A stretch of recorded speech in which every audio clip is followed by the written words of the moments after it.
omaggio ai fiori, questo nuovo finger, cestino di pane al peperone giallo e zenzero, con insalata di sedano verde e lime, confettura di rosa canina e petali di fiori eduli.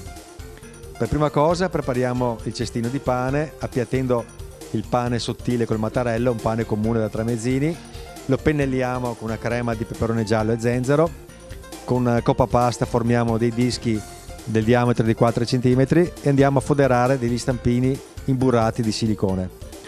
Mettiamo il tutto in forno a 180 gradi finché il cestino sarà di una colorazione dorata e croccante.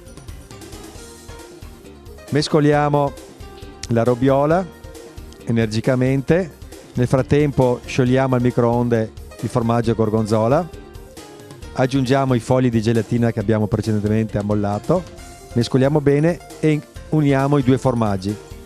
Mescoliamo, poi mettiamo il tutto in un sacchetto e andiamo a riempire degli stampi semisferici in silicone del diametro di 2 cm.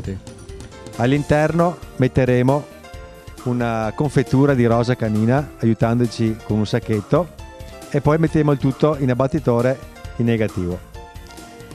Nel frattempo tagliamo molto sottile, in una brunoise sottilissima, del sedano che precedentemente avremmo sbucciato, della mela verde, condiamo il tutto in una ciotola con del succo di lime e buccia di lime, sale, pepe e un goccio d'olio e andiamo a riempire gli stampini, i cestini di pane.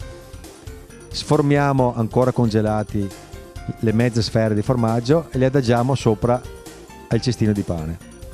Con il sacchetto metteremo uno spuntone di confettura di rosa canina al centro della sfera e guarniremo il tutto con dei fiori eduli essiccati.